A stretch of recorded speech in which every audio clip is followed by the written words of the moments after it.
It's time to have a hard talk with some hard truths. A lot of you won't want to hear what I have to say or even like hearing it.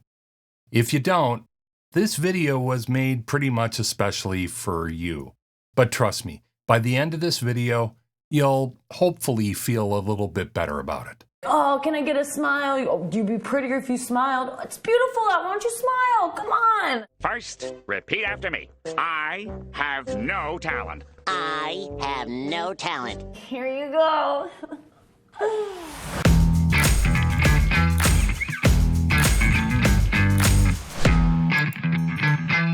Tin Hut! How you doing, campers? I am Andrew Scott, and you are back at Booth Camp. Man, I was really pumped for today. Got up all early to watch the first Artemis mission and the first SLS launch that'd return us, finally, to the moon. As a space nerd since before I could walk, it's been a dream of mine to see people walking on the lunar surface again. Unfortunately, the mission got scrubbed for today, putting that dream on hold for a bit longer. You know, though some criticize me for not being a friendly person or always looking grumpy, regular viewers of this channel, everybody over on the Booth Camp Discord server, and my VO and coaching students know that I'm actually a pretty darn friendly guy. I mean, seriously, haters, have you not seen all the dad jokes and puns in my video? It's pretty safe to say that I'm a VO cheerleader of sorts. I truly think that more people than not can do what I do, to the point that I wrote an entire book about it. I'm certainly not alone in that regard because there are plenty of people out there publishing books, creating online courses, and operating conferences aimed specifically at helping people get into the home voice work industry. But one thing that may set me apart from other VO cheerleaders is my willingness to, at times, look at the flip side of the VO dream coin, as hard as that may be. And it is a hard thing to do at times. Nobody likes being a Debbie Downer, right? But the truth is, not everybody can work in home VO. Now, I'm not talking about, people living next to the Maxi Blaster leaf blower factory or somebody with 6 roommates that are all founding members of the Happy Yappy Dog Owners Society, or somebody living in a van down by the river. Although, I could actually see that working. I bet you I could make a really bitchin', rolling voiceover booth out of a good old van. No, I'm not talking practicalities and environments here. I'm talking about something more core. I'm saying that some people, some personalities, are simply not cut out for home voice work or voice work of any kind. Look, those out there insist that everybody can do this are being disingenuous at best, overselling this line of work, and frankly, crossing over that line that separates cheerleaders like me from multi-level marketing types. And it really ticks me off. In this case, I have to switch over roles, take off my cheerleading outfit, you're welcome for that visual, and put on my guidance counselor getup, which, if you're Gen X like me, means khaki pants that are slightly too big, a faded and sort of baggy used-to-be blue rumpled collared shirt, and a tie that looks like an arthritic Nana lovingly knitted it with chopsticks in the dark. Oh, and in desperate need of a shave. Both the counselor and, frankly, the tie. People literally dream of doing voiceover. If you're like me, it's a really long-standing dream. I knew I wanted to do voice work and narration since I was like 7 years old. That's a long time ago. Between then and now is also a long time, and I did many things throughout my professional life. Sure, some of it was VO adjacent, like broadcasting, board op, DJing, etc., but not a lot. It's fair to say that most of what I've done to earn money throughout my life has no bearing on my VO path, but I kept having the VO dreams. I kept having them until one day I just decided to throw down and try doing it. It's that simple, really. One day, after a hard right turn in my life, I just said to myself that I should just try and see what happens. Now, notice that I said I'd try it, not make my dream a reality or manifest or fulfill my destiny or any of that other new agey what the bleepity woo-woo garbage. I said try and see. And there's a reason why I said it that way. That reason is called reality. People who do the whole you can do anything you put your mind to trip annoy the hell out of me. Not because of their motivations, which, I don't know, selling an empowerment course or self-help book aside is probably well-intentioned, but more because what they're saying simply isn't true. There's a big difference between potential and practical. That difference is inherent in every pursuit and present in everyone's life. Ignoring that difference is really unwise and not good for your self-image and mental health. I've mentioned this a few times before. I'm disabled. I've always dreamed of rock and mountain climbing. But honestly, I trip over a line drawn on the floor half the time. Do I have the potential to rock climb? I mean, I guess insofar as I have a pulse, can actually walk, and I'm, not allergic to rock. What I am allergic to is falling to my death. So, potential versus practical. To reach back to that whole return to the moon thing, there's a famous saying, shoot for the moon. If you miss, you'll still wind up amongst the stars. Houston, we have a problem. Yeah, those people really don't understand space. What you'll wind up is dead from lack of oxygen and, probably radiation exposure as you float endlessly through the vast abyss of infinite space. And that's a best case scenario. So, where am I going with all this?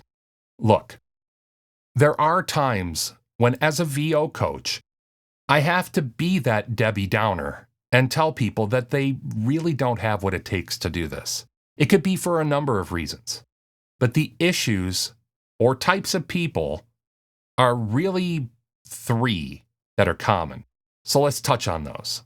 The first could be described as those who have a hard time taking constructive critique of work. But it's more rightly said that they have a hard time not taking critique personally. Critique and criticism are not synonymous, but they can be easily conflated with each other by some people who are slightly more sensitive. Experienced VO talent know how to separate critique from criticism. So if you're the kind of person that takes every critique of what you're doing as someone judging you personally, you're going to have a very bumpy and likely short VO journey. Number 2 is, I want an Oompa Loompa now! yeah, that kind. A person who has a thimble full of patience for a bucket full of dreams, as my mother used to say. Now, I've said this many, many times. A successful VO talent has to buckle in for a long haul journey.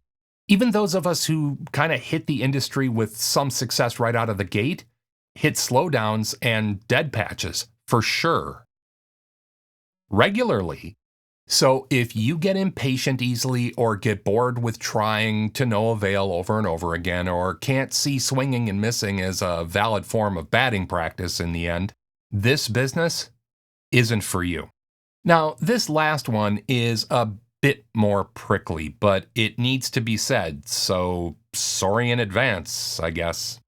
The truth is, some people simply don't have what it takes to be a voice artist, a voice actor.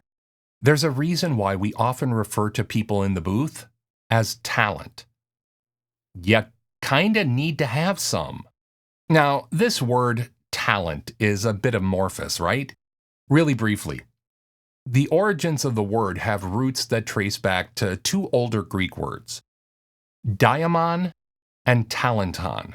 Now, the first word, daimon, has hints of the supernatural in it, as the ancient Greeks saw people with extraordinary innate abilities as channeling the gods or even being gods themselves. Well, that sure ain't you, and that sure as the hell ain't me. I promise. The other word, talenton, is a bit more down to earth. It essentially means a measure.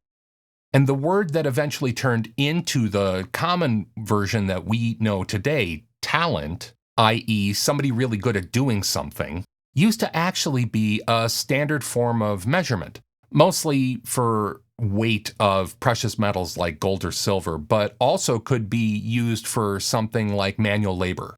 It's fair to say that it was a measure of value. So the key to all this etymological hoo-ha is that both words are based on a quality that's being measured and judged. There's something special about someone that sets them apart from other people. They do something differently or have natural abilities that not everyone has.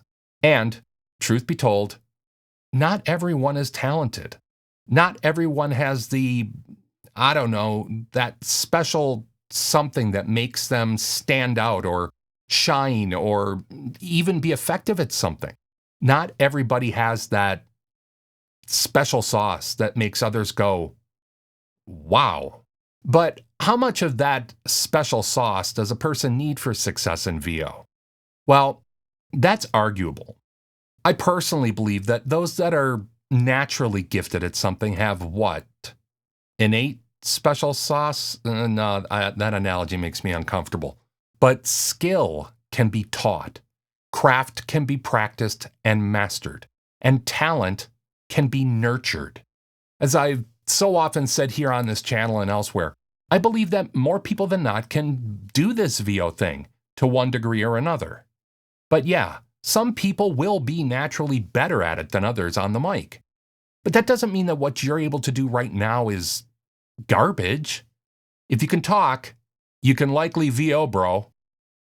But that does leave an uncomfortable elephant in the room. What if you just can't? What if you just don't have that sauce, that sparkle, that magic? What if you have all the right gear, crazy expensive microphones, a sound booth more valuable than a decent car, and everybody in your life rooting for you and still, Look, here's how I see it. Let's say you've tried and tried and tried again and are still getting no traction. Here are some things to ask yourself. Are you taking things too personally? Are you mistaking critique for criticism? Are you locked into a vision of success, a preconceived notion of what doing it or success is in this industry? All those things can really get in the way of the next thing. Are you staying teachable? Are you willing to listen to others and really stay open to what they have to say about what you're doing and how you're doing it? I won't even say that this is an important quality to a VO performer. It's intrinsic. It's vital.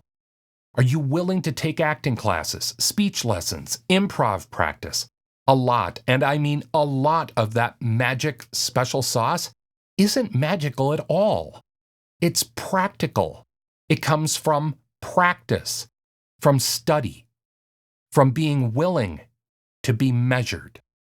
Finally, though, the thing that is the true key element to any successful VO worker is actually pretty easy to define, and it doesn't come from the gods of Olympus or by channeling spirits. Successful VO folks are 110% always ready to throw themselves at any role, any voice, any read, and miss. Yep, miss wildly like a fistful of darts at a dartboard and 0 bullseyes. Totally blow it. Cat got your tongue, mouthful of marbles. Is any language your first language? Not even come close. Confidence, humility, and fearlessness are the key elements to a successful VO talent. Confidence in your ability to practice, learn, and master a skill. Humility to listen to others and take their advice both to heart and into the booth with you. fearlessness to try something you might completely suck at, completely flub, mess up, or look or sound silly doing. Honestly, the majority of people who don't get traction in voice acting suffer from one main thing: self-consciousness.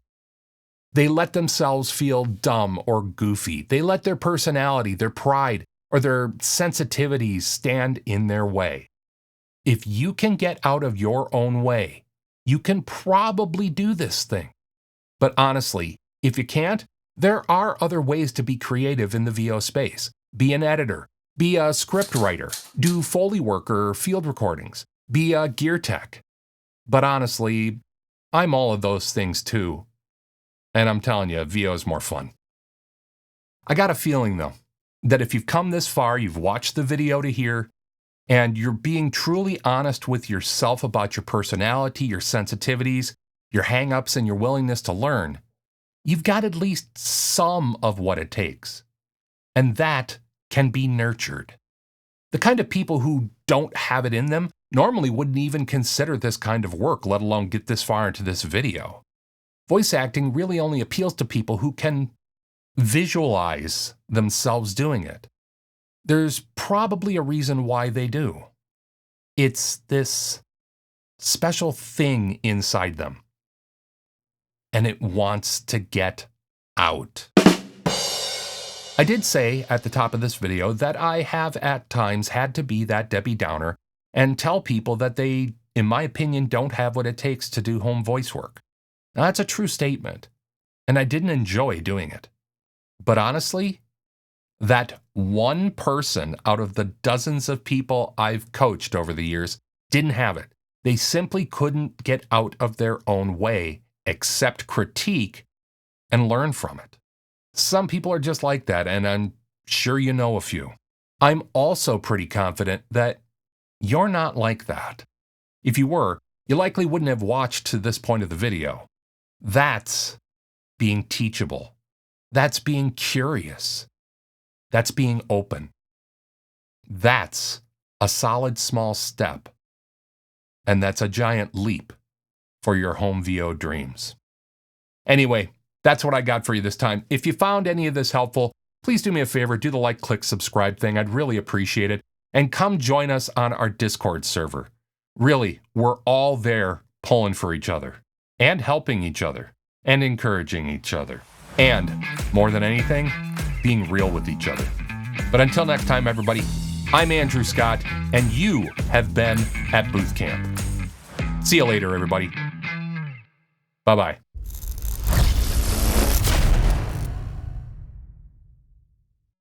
Dismissed.